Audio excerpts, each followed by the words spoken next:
الحمدللہ رب العالمین الصلاۃ والسلام علی رسول النبی الکریم وعلی آلہ واصحابہ اجمعین الحمدللہ الحمدللہ الذی ہدانا لہذا وما كنا لنہتدی لولا ان ہدانا اللہ رب اشرح لی صدری ویسر لی امری واحلل عقدۃ من لسانی یفقہوا قولی آمین یا رب العالمین۔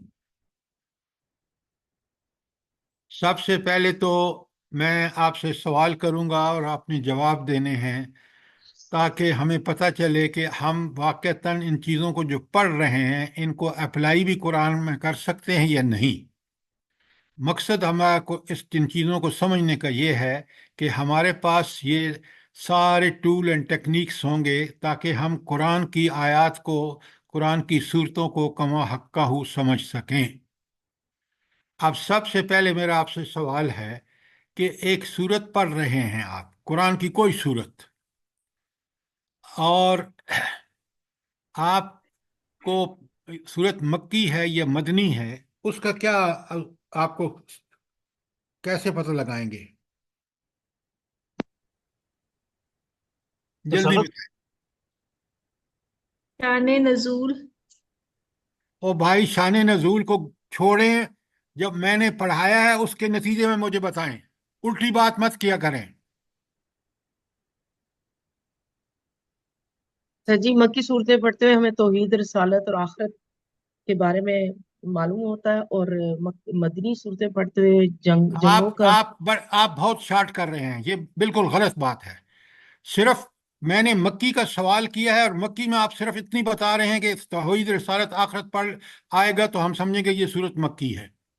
اب باقی سارا آپ چھوڑ کے آپ مدنی پہ جمپ کر رہے ہیں۔ مدنی کا میں نے پوچھا کب ہے؟ پتہ نہیں آپ لوگ سوال کو سمجھتے کیوں نہیں ہیں۔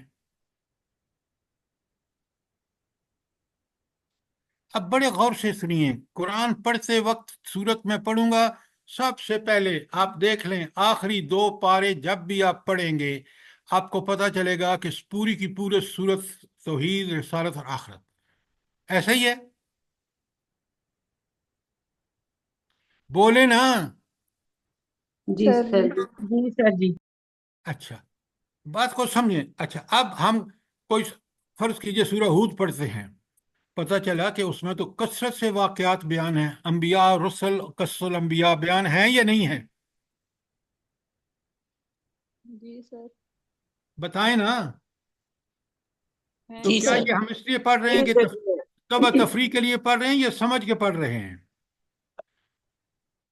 قرآن کی مکی صورتیں کل 80 سے زائد ہیں، 40 کے قریب ایسی صورتیں ہیں مکی جن کے اندر سارے کے سارے واقعات جو ہیں بیان ہوئے ہیں کہیں نہ کہیں پر، سابقہ انبیاء کے اور ان کی قوموں کے حالات اور واقعات۔ تو میں جب پڑھوں گا تو میں کہوں گا یہ صورت یقیناً مکی ہے، کیونکہ اس میں یہ واقعات آئے ہیں سابقہ انبیاء کے۔ میں سورت الحمزہ پڑھ رہا ہوں اور وہاں بالکل صریح اخلاقی تعلیمات کا بیان ہے۔ میں سورہ پڑھ رہا ہوں المومنون شروع میں، اور پتہ چلتا ہے کہ کون سے لوگ الفلاح پائیں گے۔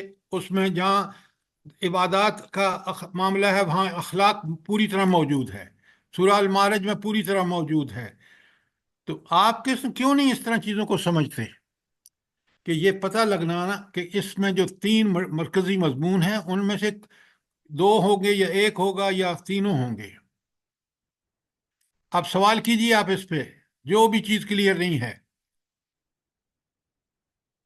شاباش۔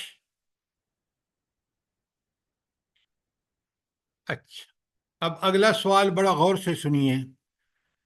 یہ جو ہم دیکھتے ہیں کہ سورہ بقرہ کا پورا پہلا نصف یہود کے بارے میں ہے، سب سے بڑی صورت ہے، اور پھر اس کے بعد ہم دیکھتے ہیں کہ نصارہ کا ذکر سورہ آل عمران میں ہے۔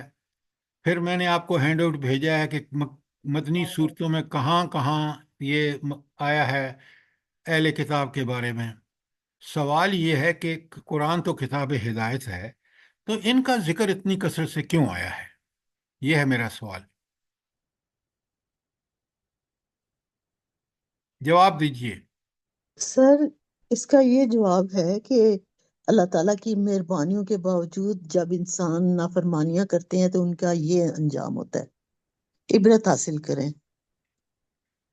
ہاں، ایک یہ بات آپ نے بالکل ٹھیک کہی ہے، لیکن اس سے بہتر جواب یہ ہے کہ قرآن کتاب ہدایت ہے، میں نے آپ سے پہلے کہا، اور یہود و نصارہ یا بنی اسرائیل حضرت یعقوب اسحاق سے لے کر اور حضرت عیسیٰ تک نبی ان میں آئے، کتابیں ان میں نازل ہوئیں، لیکن انہوں نے بالکل اس کا حق ادا نہیں کیا، حتیٰ کہ وہ بعض دفعہ ان میں ایسے کرمنل بھی تھے کہ جنہوں نے انبیاء کو قتل تک کیا۔ تو قرآن ہمیں ہدایت کے لیے بتا رہا ہے کہ تم سے پہلے جو قوم دنیا کی امامت، دینی امامت کے لیے بنی اسرائیل تھی، یہ ہے ان کا حال جو سورہ بقرہ کی پہلی نصف میں بیان ہوا ہے۔ لہذا ہدایت کا تقاضا یہ ہے کہ تم ایسے کام ہرگز نہ کرنا۔ اور آج ہم کیا کر رہے ہیں، بتائیں مجھے۔ سر، کوئی ہدایت نہیں لے رہے کسی بات سے بھی۔ ہاں، تو ہم یہود و نصارہ کوئی کاپی کر رہے ہیں یار۔ کاپی کر رہے ہیں، تو قرآن کے قریب جائیں، قرآن پڑھیں، قرآن سمجھیں۔ ہم تو قرآن پڑھتے ہیں ختم کرنے کے لیے، تو پھر ہمیں پتہ چلے کہ آج ہماری بربادی کی سب سے بڑی وجہ کہ ہم نے قرآن نے جس چیز سے منع کیا کہ بنی اسرائیل کو فالو نہ کرنا، ہم سٹیپ بائی سٹیپ ان کو فالو کر رہے ہیں۔ دیکھیں، یہ باتیں آپ پوری طرح سمجھیں، سوال کریں، ورنہ ہم قرآن کا حق نہیں ادا کر سکیں گے۔ اب آپ کے پاس پوری مکی صورتوں کے مضامین کے خلاصے موجود ہیں، میں نے ہینڈ آؤٹ میں بھیج دیے ہیں، مدنی صورتوں کے بھیج دیے ہیں، اور ہم نے پڑھ کے سمجھ بھی لیا ہے، تو خدا را ان چیزوں کو اپلائی کریں قرآن کے اندر۔ اب آپ دیکھیں نا، مجھے فوراً پتہ چل جاتا ہے، سورہ بقرہ ہو، سورہ نساء ہو، سورہ مائدہ ہو، یہ مدنی ہے کیونکہ احکامات ہیں ان میں، سب میں احکامات ہیں یا نہیں ہیں؟ جی، جی جی سر، سر، ایسے ہی ہے۔ جی سر، جی ہاں۔ تو پھر دیکھیں نا، آپ ان چیزوں کو ریلیٹ کریں قرآن سے تاکہ ہمارا قرآن کا فہم بہتر ہو۔ اچھا، اب منافقین، آپ کو پتہ ہے مدنی زندگی میں سوال نہیں کر رہا، جواب آپ کو بتا رہا ہوں تاکہ آپ بات بڑا کلیئرلی سمجھیں۔ مدینے میں جب اسلام حکمران ہو گیا، نبی کریم صلی اللہ علیہ وسلم کو ایک حکومت بنا لی اسلامی، اب بڑے سارے مفاد وابستہ ہو گئے، بھئی مال غنیمت آ رہا ہے، وہ بٹ رہا ہے، خاندان کے سارے مسلمان ہو گئے ہیں، تو جو لوگ دنیا پرست، مال پرست اور ہوس پرست تھے نا، وہ بھی انہوں نے کہا یار اسلامی کا لبادہ اوڑھ لو، کریں گے وہی جو ہماری مرضی ہے۔ یہ ہیں وہ منافقین کہ جنہوں نے مفاد کی خاطر اسلام کو قبول کیا۔ اسلام کو اس لیے نہیں قبول کیا کہ اللہ کے حکم مانیں گے، جو قربانی وہ کہے گا وہ ہم دیں گے، جو نعمتیں دے گا اس پر شکر کریں گے، جو تکلیفیں اس کی طرف سے آئیں گی اس پر صبر کریں گے۔ یہ ان کا مطمع نظر نہیں تھا۔ مومن جو ایمان لاتا ہے اس کا سب سے پہلا فرض یہ ہے، اور میں اور آپ سمجھ لیں کہ اس کا کام یہ ہے کہ اللہ کے حکم کی پوری طرح اتباع کرے، جس سے منع کیا ہے رک جائے، جس کا حکم کیا ہے کرے۔ اگر یہ نہیں کر رہا، جیسے آج ہم کر رہے ہیں کہ اللہ کے حکم کے خلاف کر رہے ہیں، جس سے منع کیا ہے اس کے پیچھے چل رہے ہیں، شیطان کے پیچھے چل رہے ہیں، طاغوت کے پیچھے چل رہے ہیں، پتہ نہیں کس کس کے پیچھے چل رہے ہیں، تو آج آپ دیکھ رہے ہیں دنیا کی ذلت بھی انتہا کی ہمارے حصے میں آ چکی ہے، اور آخرت پتہ نہیں، اللہ تعالی ہمارا انجام اچھا کرے، لیکن کوئی اللہ کے اصول اور قاعدے اور ضابطے جو ہیں اس سے نظر آتا ہے کہ اللہ ایسے لوگوں کو کبھی جنت میں نہیں بھیجے گا جنہوں نے دنیا میں اس کے احکامات کی خلاف ورزی کی۔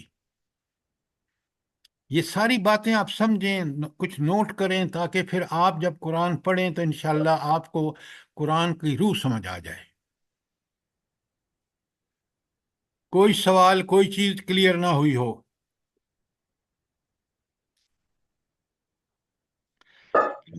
امداد میمن صاحب، یہ سب چیزیں کلیئر ہیں جو میں بتا رہا ہوں؟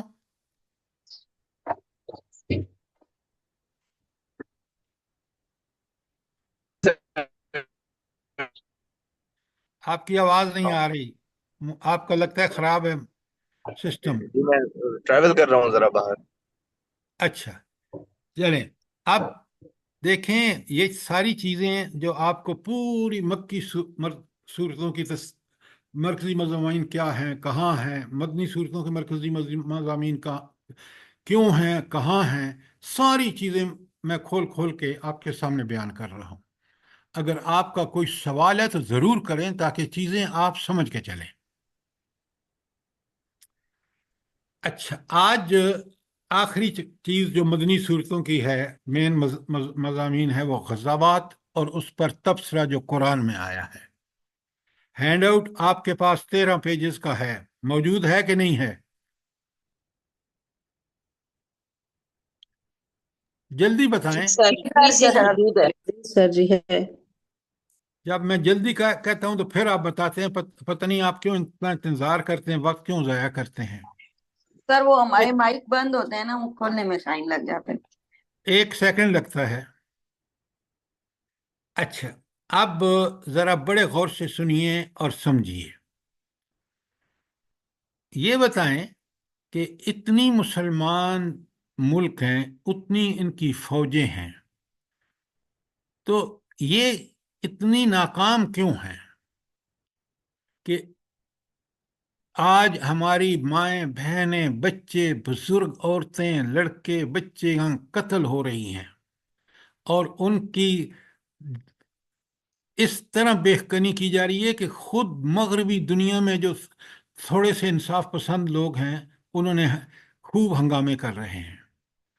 نہ ہماری فوجیں حرکت میں آ رہی ہیں، نہ مسلمانوں کے اندر کوئی حرکت ہے۔ یہ کیوں ہے؟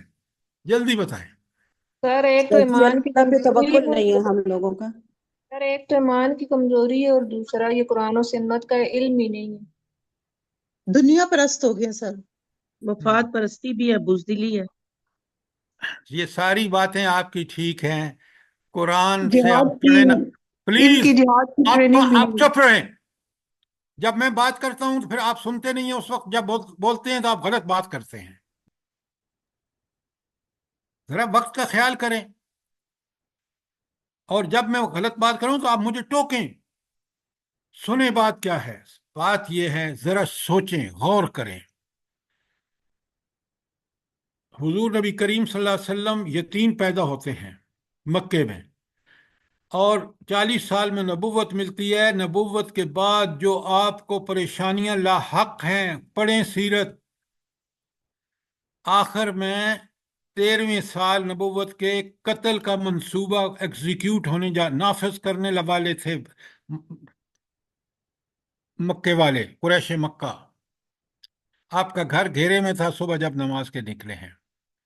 آپ نے ہجرت فرمائی ہے تو آپ کے پاس کھانا بھی پورا نہیں تھا۔ آپ مدینہ پہنچے ہیں تو اللہ رب العالمین نے، کیونکہ وہ مدینے والے 11، 12 اور 13 ہجری میں آ کے، اور پھر مصعب بن عمیر رضی اللہ تعالی عنہ نے وہاں جا کے جو دعوت کا کام کیا، تو مدینے کے 2 قبیلے اوس اور خزرج، انہوں نے فیصلہ کر لیا کہ آپ کو صدر بنائیں گے، ملک کا وزیر بنائیں گے، ذمہ دار حکمران۔ اب یہ ساری حالات سامنے رکھیے، اور پھر دیکھیں 2 ہجری میں مکے والے غزوہ بدر آپ کے سامنے، آپ کے ہینڈ آؤٹ میں نکالیں، ذرا پیج نمبر 2 نکالیں۔ پوری ڈیٹیل موجود ہیں، کاش آپ ان کو سمجھ کے پڑھیں۔ اب اسباب اس کے کیا تھے، کفار کا لشکر کتنا تھا، مسلمانوں کا لشکر کتنا تھا، فتح کے اسباب کیا ہیں، غزوہ بدر کے نتائج کیا ہیں، ذرا ان کو پڑھیں۔ یہ کس قدر کنسالیڈیٹڈ شکل میں کنسائز اور پریسائز آپ کے پاس موجود ہے۔ اب آپ دیکھیں کہ پہلے غزوے میں تعداد دیکھیں، 313 مسلمان ہیں اور کتنے ہیں کافر؟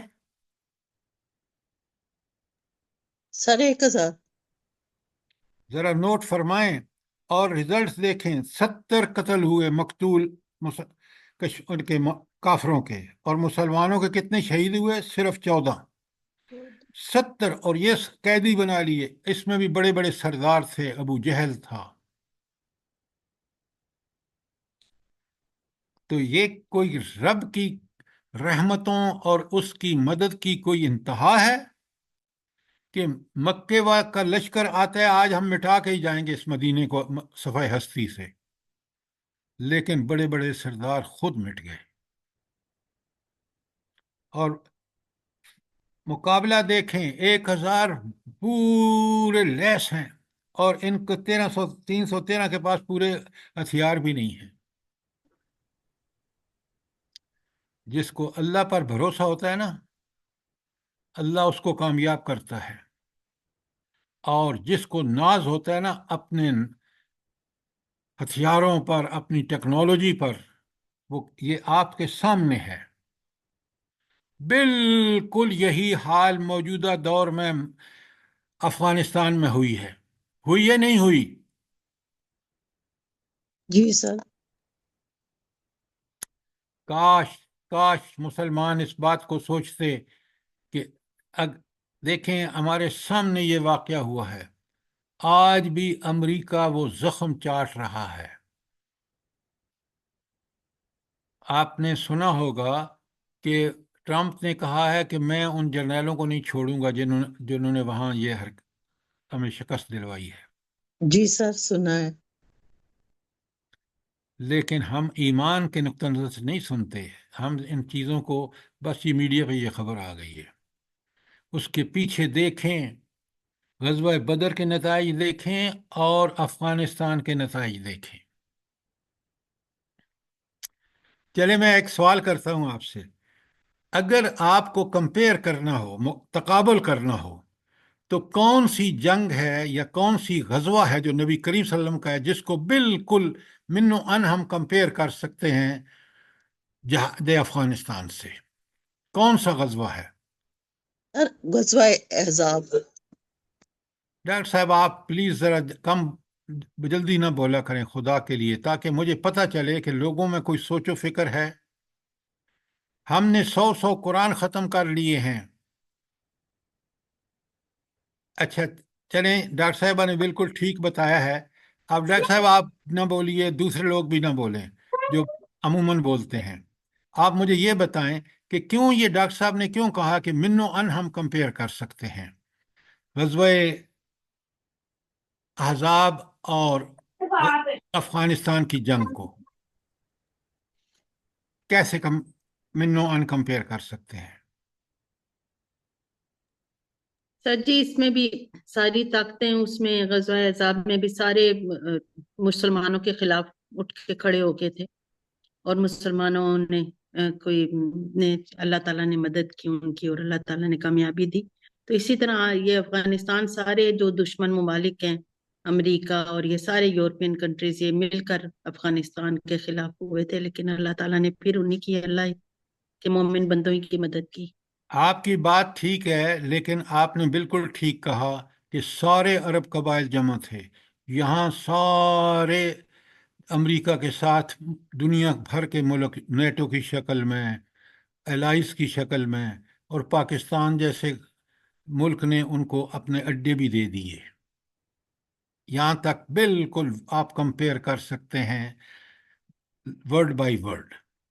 اب جو آپ اگلی بات اتنی آسانی سے کہہ دیتے ہیں نا، وہ اتنی آسانی سے نہیں ہے کہ ان کو اللہ کی مدد جب آتی ہے جب انسان خود اللہ پر بھروسہ کر کے اور اپنے سارے اسباب، نبی کریم صلی اللہ علیہ وآلہ وسلم نے غزوہ احزاب میں پوری طرح ڈٹ کے مسلمانوں نے مقابلہ کیا، اس وقت اللہ کی مدد آتی ہے۔ یہاں 20 سال لڑے ہیں مجاہدین، پہلے روس کے خلاف، پھر امریکہ کے خلاف۔ جس طرح انہوں نے قربانیاں دی ہیں، جب ایسی قربانیاں دیتے ہیں تو اس وقت اللہ کی مدد آتی ہے۔ آج آپ کے پاس ایٹم بم بھی ہیں، پتہ نہیں کون کون سے میزائل بھی ہیں، تو اللہ کی مدد کیوں نہیں آ رہی آپ کے پاس؟ آپ سر یہاں اس لیے دیکھیں کہ ہم 300 اپنی مدد خود نہیں کر رہے. ہم خود قرآن اور اللہ کے حکم کے مطابق نہیں چل رہے. بالکل آپ نے ٹھیک کہا. قرآن کو پڑھتے وقت آپ تاریخ پوری ماضی پر دیکھ لیں کہ قرآن پہ عمل کر کے آج بھی فضائے بدر پیدا کر کہ تو پھر آپ دیکھیں گے کہ فرشتے اترتے ہیں قطار اندر قطار اندر. علامہ اقبال کا بڑا مشہور شعر ہے، کاش میں اور آپ اس قرآن کو اس طرح پڑھتے، اس طرح اپنا. ابھی ایک خاتون نے کہا ہمارا توکل نہیں ہے. وہ بھائی توکل کہاں سے ہے جب قرآن سے ہی ہمارا توکل نہیں ہے؟ قرآن بتاتا ہے کہ وہ اللہ کتنا زبردست ہے. ایک ایک آیت آپ دیکھیں کہ اللہ کی شان، اللہ کے کمالات کا مظہر ہے پورا قرآن. اور آیت کائنات کو دیکھ لیں، وہ رب جو پورے کائنات کو چلا رہا ہے، پورے نظام کو چلا رہا ہے، زمین آسمان چاند ستارے سیارے کہکشائیں گنتے جائیں، سب کا مالک اور سب کو چلانے والا کون ہے؟ تو اللہ وہ تعالیٰ. رب اللہ سمیع تعالیٰ. بصیر ہے، وہ حاضر و ناظر ہے، وہ دیکھ رہا ہے، اور ہم سے بے ہمارے شک. ایک ایک عمل کا حساب لے گا. یہ ہم بھولے ہوئے ہیں. تو آپ نے دیکھا کہ غزوہ بدر کی پوری تفصیلات صرف آپ کے پاس ایک سوا ایک پیج میں ہیں. اب میں بچوں کی طرح آپ کو اس لیے نہیں پڑھا سکتا کہ آپ ماشاءاللہ ایڈلٹ پڑھے لکھے ہیں. میرا کام ہے کہ چیزیں پوری طرح ڈسکرائب کر کے اور ان کا ایک بہترین ہینڈ آؤٹ آپ کے سامنے رکھ دوں. اب اگر آپ نہیں پڑھیں گے تو یہ آپ اپنا نقصان کریں گے، ورنہ قرآن نے جس طرح دیکھیں غزوہ. اچھا، ایک اور بات، یہ تو میں صرف آپ کو پہلا غزوہ جو ہے غزوہ بدر جو 2 ہجری رمضان میں ہوا ہے، جس میں ابو جہل تیاری کر کے گیا تھا، ابو سفیان وغیرہ کے، وہ تو قافلے میں تھا، لیکن ان سب کا پروگرام یہی تھا کہ یار یہ روز روز کی یہ بندہ نکل گیا ہے یہاں سے، نبی کریم صلی اللہ علیہ وسلم ہم وہیں قتل کرنا چاہتے تھے، لیکن اب مدینے میں جب تک ہم نعوذ باللہ مدینے کو نہیں مٹائیں گے نا، تو یہ ہماری یہ ساری تجارت کا راستہ ہے، کیونکہ راستہ جو گزرتا تھا تجارت کا وہ ایک طرف بحر احمر تھا اور دوسری طرف مدینہ تھا، تو ان کو گزرنا پڑتا تھا. تو انہوں نے کہا اس مدینے کو جب تک ہم مٹاتے نہیں نا، یہ ہماری گزرگاہ جو ہے محفوظ نہیں ہوتی، اور ہمارا رزق سارا تجارت سے آتا ہے. بات کو پوری طرح سمجھیں، سوال کریں اگر بات کلیئر نہیں ہے تو. دیکھ لیں اللہ تعالیٰ نے کیا حشر کیا کہ بڑے بڑے سردار قتل ہو گئے، 70 قتل ہو گئے، اور ساری 70 قتل ہوئے، 70 قیدی بن گئے. کیا منظر ہے! آپ کو پتہ ہے اس کے اثرات کیا ہوئے پھر دنیا بھر میں؟ جو اس وقت کے زمانے کی دنیا تھی، قبائل اور سارے عرب ملک کیا ان پر اثر ہوا بلا؟ سر اسلام کا غلبہ ہوا. غلبہ نہیں ہوا. غلبہ تو ہوا جا کے غزوہ احزاب کے بعد، کہ ان کو سمجھ آ گئی کہ اب ان سے نہیں لڑ سکتے. ورنہ اگر غلبہ ہوتا تو پھر 3 ہجری عہد میں کیوں آتے؟ جنگ عہد کیوں ہوتی؟ 5 ہجری میں غزوہ احزاب کیوں ہوتا؟ ذرا ڈاکٹر صاحبہ سوچ کے بات کیا کریں. یہ دھاک بیٹھ گئی کہ مسلمان ناقابل شکست ہیں. انہوں نے کہا کہ 3 ہجری میں جب وہ لشکر لے کے 3,000 کا آئے، تاکہ پھر وہ ایک دفعہ اپنا اتنی بڑی طاقت لے کے آئیں کہ تاکہ مدینہ کو ملڈیا میٹ کر دیں، پھر بھی ان کو کامیابی نہیں ہوئی.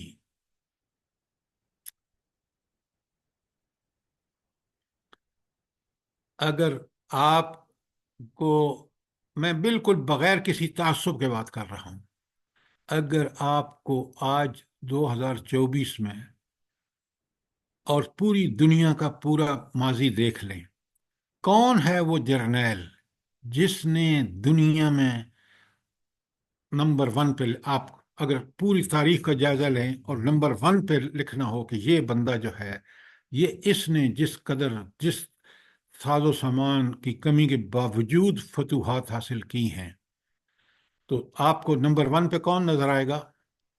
نبی کریم صلی اللہ علیہ اللہ وسلم۔ اکبر، اللہ اکبر، بلا شبہ کافر بھی اور یہی یہ کہے گا۔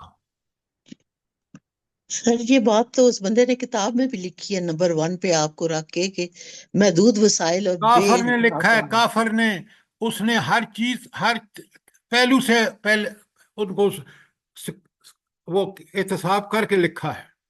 ان کی بھی ٹاپ آف دا لسٹ نام نبی کریم صلی اللہ علیہ وسلم کا ہے ہر چیز کے اندر۔ تو مسلمانوں کے ہاں کیوں نہیں ہے؟ بھٹک گئے سر جی ہم۔ سر یہ سچی بات نہیں کرتے نا۔ بات یہ ہے کہ ہم نے وہ نمونہ نہیں اختیار کیا۔ اگر وہ نمونہ ہمارے سامنے ہوتا، جیسے آپ سب کے سامنے ہے، آپ سمجھتے ہیں، آپ اسی نمونے کو فالو کرنے کی ہم کوشش کرتے ہیں، تو اصل بات یہ ہے کہ ہمارا وہ نمونہ نہیں ہے۔ ہمارا نمونہ شیطان ہے، طاغوت ہے، دنیا پرستی ہے، ہوس پرستی ہے، مال پرستی ہے، اولاد پرستی ہے۔ حالانکہ بہترین طریقہ اگر آپ دنیا میں پوری دنیا کے لیے نمونہ جو ہے وہ حضور نبی کریم صلی اللہ علیہ وآلہ وسلم ہے۔ جنگ کے معاملے میں نے آپ کو بتایا ہے، اخلاق کے معاملے میں دیکھ لیں، عبادات کے معاملے میں دیکھ لیں، دیانت اور امانت کے حوالے سے دیکھ لیں، آپ کسی پہلو سے دیکھ لیں، قرآن اور سیرت کو پڑھیے، سمجھیے، آپ کو اسلام کی عظمتیں بالکل ظاہر اور باہر ہوتی جائیں گی۔ آپ جب یہ واپس جاتے ہیں تو کس آپ کو پتہ ہے نا کہ جس طرح مسلمان فوجیں نکلتی ہیں نا اور ان کے ساتھ گانے والیاں ہوتی ہیں، آپ کو پتہ ہے نا، بالکل اسی طرح کفار نکلے تھے مکے سے، ہاں مکے سے، اور ان کے ساتھ گانے والیاں بھی تھیں۔ جب شکست کھا کے واپس پہنچے تو منہ چھپا کے مکے میں داخل ہو رہے تھے۔ یہ ہے اللہ کے ماننے والوں کے جذبے، ان کی کوششیں، ان کی قربانیاں۔ اللہ کیسا قدردان ہے، قرآن کہتا ہے نا، اللہ شکور ہے، بڑی قدر کرتا ہے شکر کرنے والوں کی۔ تو یہ وہ معاملات ہیں جہاں سے بالکل چیزیں صاف ستھری ظاہر ہوتی ہیں۔ اب آ جائیے غزوہ احد۔ جب 2 ہجری میں ان کی ناکامی ہوئی تو انہوں نے کہا اب جو ہے نا، اب ہم پوری تیاری کے ساتھ جاتے ہیں۔ اب اسباب اور وجوہات آپ دیکھ لیں پیج نمبر 3 پہ، کہ کفار مکہ کا جذبہ انتقام۔ یہ کون سا جذبہ انتقام ہے؟ بدر کا سر۔ بدر کی ہاں، جنگ۔ فجر کی شکست۔ اچھا، اب 6 آپ کو دیے گئے ہیں، یہاں 6 نمبر پر ہے یہودی کعب بن اشرف کا کردار۔ اب یہودیوں کو صاف نظر آ گیا تھا، بڑی زیرک قوم ہے، کہ اب یہ نبی طاقت پکڑ رہا ہے۔ اگر مکے والوں نے اس نے شکست دے دی ہے نا، تو ہمارے جو قبیلے 3 موجود ہیں مدینے میں، اب ان کو خطرہ لاحق ہو گیا۔ تو اس نے بھی جا جا کے ان کو اکسایا، شعر کہے، پتہ نہیں کیا کیا ان کو کوششیں کی، اور پھر آپ دیکھیں کہ 3,000 کا لشکر وہ لے کے آئے، جس میں 3,000 اونٹ تھے، ذرا دیکھیں، اور ذرا پوش 3,000، یہاں مسلمانوں کے پاس 700 ہیں، اور گھوڑے صرف 200 ہیں، اونٹ ہیں ہی نہیں۔ پھر بھی دیکھیں کفار کے کتنے قتل ہوتے ہیں؟ 30، مسلمان کا 0، شہید 70 ہوتے ہیں۔ اور اس کی بڑی تعداد میں شہادتوں کی وجہ کیا ہے؟ وہ جو درے کے اوپر عبداللہ بن جبیر جو ان کے پلیز ساتھ تھے۔ پلیز، میں نے آپ سے گزارش کی ہے کہ آپ، تاکہ مجھے پتہ لگے کہ ہم سیرت کتنے لوگوں نے پڑھی ہے، آپ فوراً جواب دے دیتے ہیں جب میں آپ کا نام لے کے کہوں تو آپ جواب دیا کریں. آپ سر نبی سیرت صلی اللہ علیہ وسلم کی نافرمانی کی تھی نا، انہوں نے کہا تھا ادھر سے ہلنا نہیں، لیکن وہ انہوں نے سمجھا کہ اب پتہ ہو گئی تھی. آپ لوگوں نے ڈھنگ سے وہ پڑھا ہی نہیں ہے، سمجھ کے پڑھا ہی نہیں ہے، اس کو کرٹیکلی آپ نے نہیں پڑھا کہ کیا وجوہات ہیں. یہ ایک جزوی شکست تھی مسلمانوں کی، غزوہ احد. لیکن جو تبصرہ ہے نا، کہاں ہے تبصرہ جنگ احد کا قرآن میں؟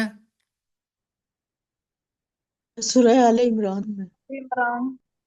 آپ کا لکھا ہوا ہے، آنکھیں کھول کے دیکھیں، غزوہ احد کے نیچے پیج نمبر 3 پہ لکھا ہوا ہے کہ یہ تبصرہ آل عمران کی 121 تا 174 میں ہے. ہینڈ آؤٹ ایسے نہیں بنایا گیا کہ آنکھیں بند کر کے. ہر جنگ کا تبصرہ کن آیات میں لکھا ہوا ہے اس کے اندر. آپ خدا را پڑھیں تو صحیح.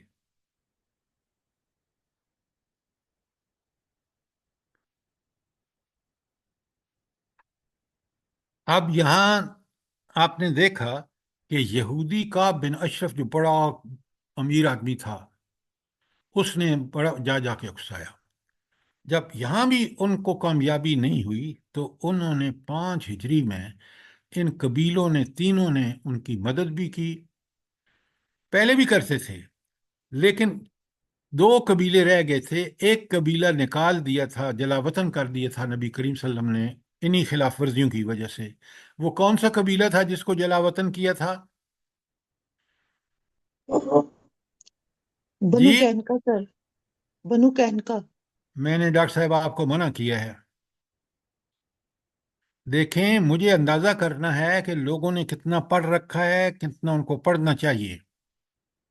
وہ ٹیچر انتہائی بے وقوف ہوتا ہے جو کلاس میں ایسے بچوں سے سوال کے جواب مانگ لیتا ہے جو جانتے ہیں، جو لائق ہوتے ہیں، اور کیئر نہیں کرتا دوسرے اسٹوڈنٹس کی جنہوں نے پڑھا نہیں ہے. تو آپ سے میری درخواست ہے، ام عبداللہ سے، آپ سے، کہ آپ ذرا چپ رہا کریں، تاکہ ہمارا مقصد ہے کہ ہم دیکھیں کہ ہمارے اندر کیا کمزوریاں ہیں، اس کو پڑھیں، سمجھیں. ماشاءاللہ سب میں یہ جذبہ ہے، لیکن دیکھیں نا، اس درس سے ان کو پتہ چلے گا کہ ہمیں کس طرح پڑھنا چاہیے.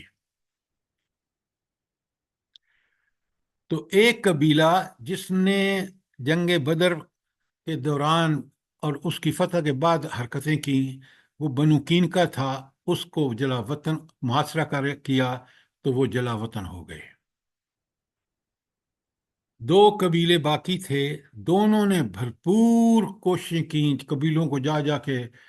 کعب بن اشر نے وغیرہ وغیرہ نے بڑی کوششیں کی کہ، اور سارے غزوہ احزاب، حزب جمع ہے، احزاب اس کی حزب کی جمع ہے احزاب. تو سارے قبیلوں نے مل کر، آپ آگے دیکھیں تو صفحہ نمبر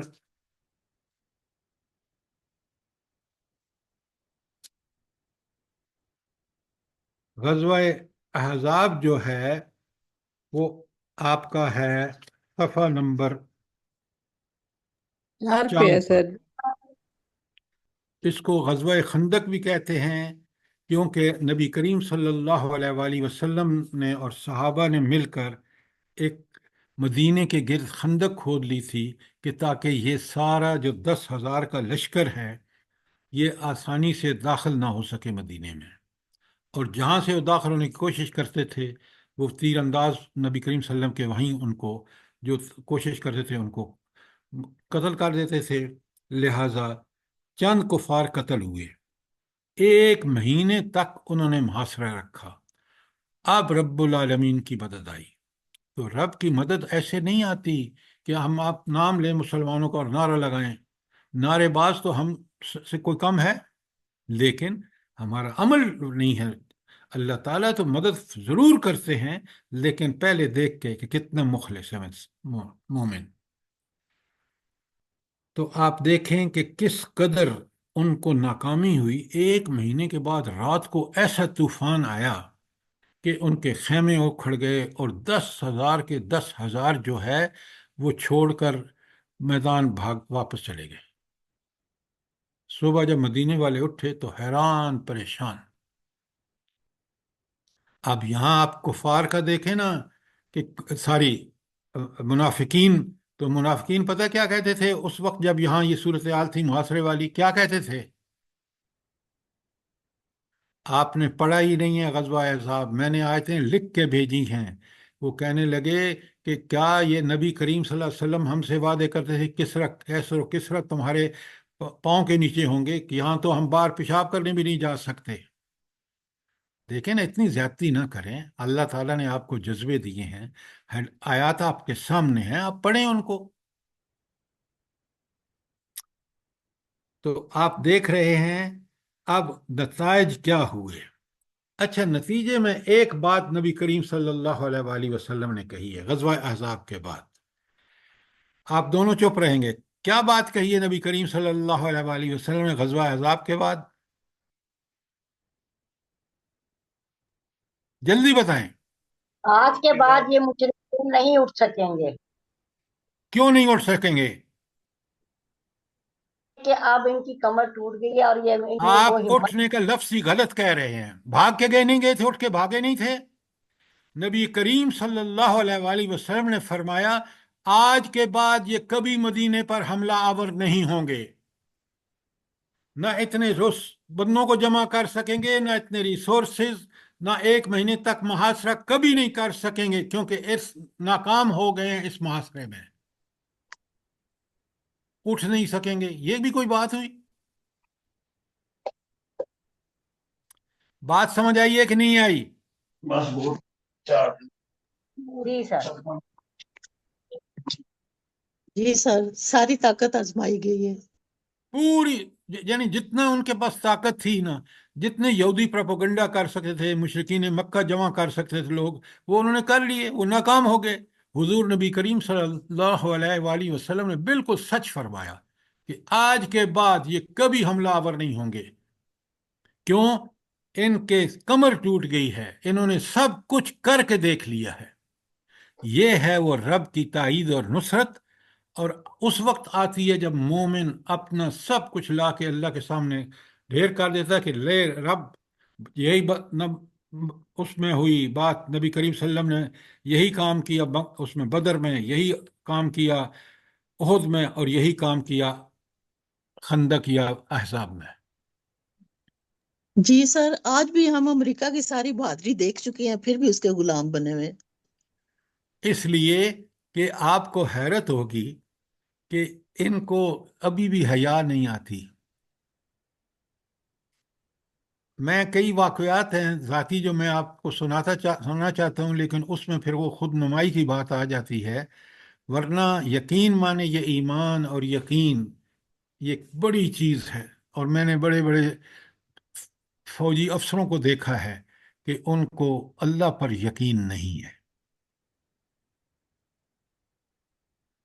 اور مومن اگر ایمان ہے نا اس کے اندر، تو اس کا ہر بات پر اس کو پتہ ہے کہ میرا رب کے ہاتھ میں فیصلہ. اچھا، اب غزوہ احد ہوا ہے 5 ہجری میں. 6 ہجری میں نبی کریم صلی اللہ علیہ وآلہ وسلم نے فیصلہ فرمایا کہ اب ہم جائیں گے عمرہ کرنے. جب آپ پہنچے، کفار مکہ کو اور تو کوئی چیز سوج نہیں رہی تھی، کیونکہ وہ بری طرح شکست خوردہ تھے. تو ابھی بھی قبضہ تو انہی کا تھا نا بیت اللہ پر. تو انہوں نے روک لیا. جب روک لیا تو حضور نبی کریم صلی اللہ علیہ وآلہ وسلم سے ان کی نیگوسیشن ہوئی. ان مذاکرات میں طے پایا کہ چلیں مسلمان اس دفعہ واپس چلے جاتے ہیں اور اگلی دفعہ آئیں اور حج کریں، عمرہ کریں، جو بھی مرضی یہ کریں.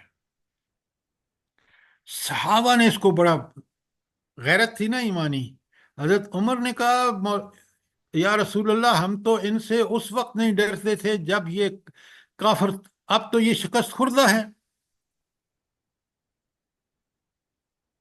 لیکن آپ کو پتہ ہے کہ حضور نبی کریم صلی اللہ علیہ وسلم کی ایک زوجہ محترمہ نے کہا کہ آپ اپنا احرام کھولیے اور پھر لوگوں کو، تاکہ لوگ اس آپ کو فالو کریں گے تو ان کا غیظ و غضب کم ہوگا. وہی بات ہوئی. اسی کو صلح حدیبیہ کو اللہ نے کیا قرار دیا قرآن میں؟ جلدی بتائیں. بیعت رضوان فتح مبین. ہاں، فتح مبین، یہ ہوئی نا بات.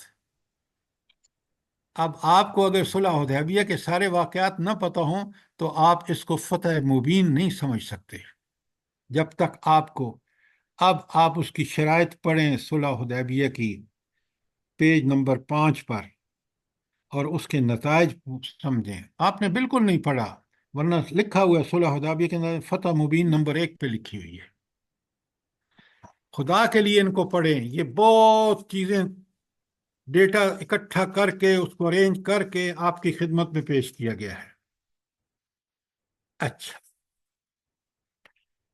7 ہجری میں غزوہ خیبر ہوا. یہ نبی کریم صلی اللہ علیہ وآلہ وسلم خود لشکر لے کے گئے. بنا یہ کیوں غزوہ خیبر کیوں ہوا؟ جلدی بتائیں.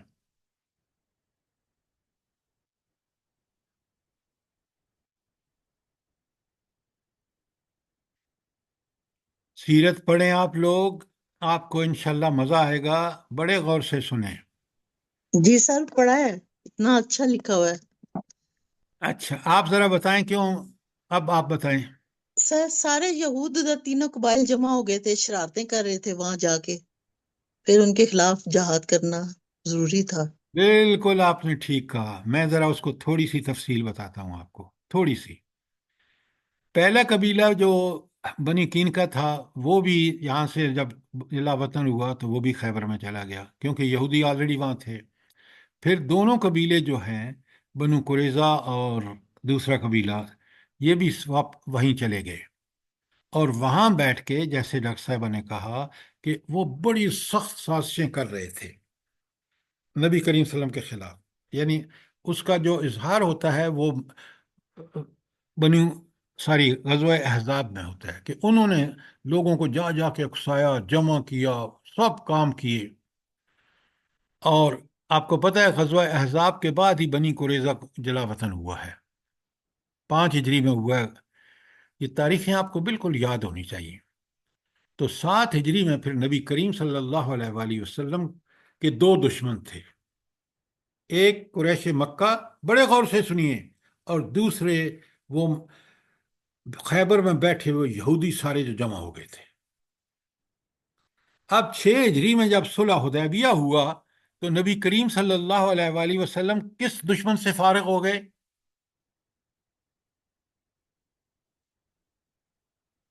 قریش سر مکہ سے. قریش مکہ سے معاہدہ ہو گیا تھا، نو وار پیکٹ ہو گیا تھا. قرآن کیسے سمجھ آئے ہمارے جرنیلوں کے؟ آپ لوگ اور میں جو قرآن کو پڑھتے ہیں ہمیں سمجھ نہیں آتا تو ان کو کیسے سمجھ آئے؟ جب پڑھیں سمجھیں تو بڑی آسانی سے. آپ ایک ایک بندہ باہر سے بلاتے ہیں، یورپ سے، امریکہ سے، اس کو لاکھوں روپے دیتے ہیں کہ وہ لیکچر آ کے دے، اور یہ قرآن جو ہمارے پاس نسخہ کیمیا ہے ہر چیز کا، اس سے کوئی فائدہ ہم نہیں اٹھاتے. آپ دیکھیں کتنے بڑے عبرتیں اور سبق ہیں ان واقعات میں.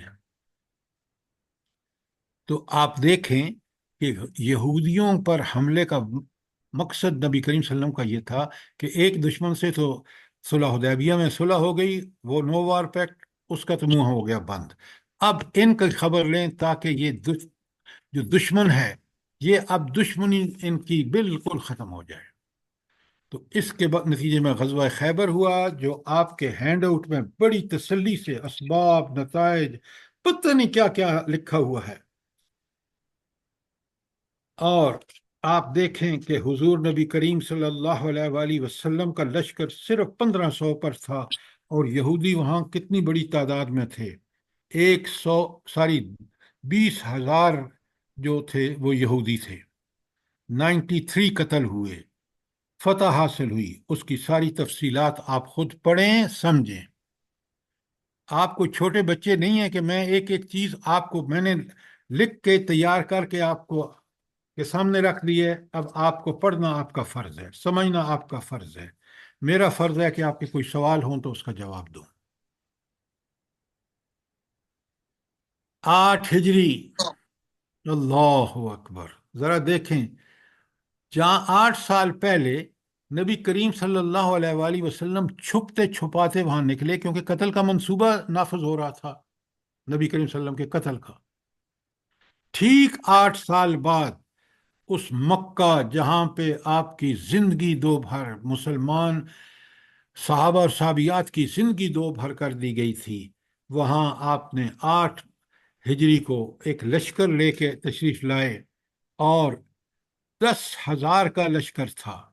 اب بتائیں، کوئی یہ جو آپ سنتے ہیں نا، آپ کو تو کم سنتے ہیں، میں نے بہت سنا کیونکہ میں نے ملٹی نیشنل میں نوکری کی ہے۔ وہ جی فلانے کے پاس تو اتنے میٹیریل ریسورسز ہیں، اتنے کے فلاں کے پاس اتنے ہیومن ریسورسز ہیں فلاں، اور وہ سالوں، پتہ نہیں 100 سال بعد دیکھیں یہ اتنا ان کا ہو گیا ہے، یہاں 8 سال بعد دیکھیں ہیومن ریسورسز، 10,000 کا لشکر، اللہ اکبر۔ آدمی پڑھ کے سمجھ نہیں سکتا کہ یہ 10 سالوں میں کیا کیا ہوا۔ 10 سالوں میں قرآن اترا، قرآن کو پڑھا، قرآن کو سمجھا صحابہ اور صحابیات نے، مسلمانوں نے، اور ان کے اندر یہ جذبہ جہاد ایسا اٹھا کہ آپ دیکھ لیں 8 کے سال کے بعد 8 ہجری میں، ہجرت کے 8ویں سال جو ہے، 10,000 کا لشکر لے کے آپ تشریف لے گئے، اور پھر آپ نے مکہ کو فتح کر لیا۔ اب اس فتح کے بعد بڑے غور سے سنیں، کاش آپ پڑھیں، سر جی یہاں کافر، ایک سوال کر سکتی ہوں؟ جی کریں سر بالکل۔ جی یہاں آپ نے فرمایا نا کہ 10,000 کا لشکر، تو سر جی مدینے سے جب چلے تھے تو اس وقت 4,000 نہیں تھا؟ مجھے ذرا یہ کلیئر کر دیں، اور پھر نہیں آگے نہیں نہیں نہیں قبیلے نہیں نہیں، ملتے وہ گئے؟ راستے میں لوگ شامل ہوئے لیکن 4,000 نہیں تھا، ٹھیک ٹھیک کیونکہ دیکھیں نا، جزاک اللہ۔ مدینہ فتح، جب یہ جب اس کو فتح کیا ہے، اپنا مدینہ کے بعد خیبر۔ لشکر گیا تھا نا حنین، وہاں پھر تعداد 10 سے 12,000 ہو گئی، کیونکہ جو لوکل لوگ مسلمان ہوئے تھے وہ شامل ہو گئے تھے۔ سر اب بات وہاں سمجھ، پہ تعداد 30,000 ہو گئی تھی نہیں 12,000 تھی حنین میں، حنین میں۔ 12,000۔ آپ ذرا ہوش سے بات کریں ڈاکٹر صاحبہ، 30,000 کی تعداد ہے غزوہ تبوک میں۔ تبوک۔ اچھا ٹھیک ہے۔ اچھا، اب آپ دیکھیں فتح مکہ پہ بلا ایک دم 8 ہجری میں ہوا نا، 9 ہجری میں وفود، جو قبائل کے وفود تھے وہ مدینہ پہنچنے لگے اسلام قبول کرنے کے لیے، ڈھیروں ڈھار۔ یہ کیوں ہوا فتح مکہ کے بعد کہ اتنے سارے لوگوں نے اسلام قبول کرنا شروع کر دیا؟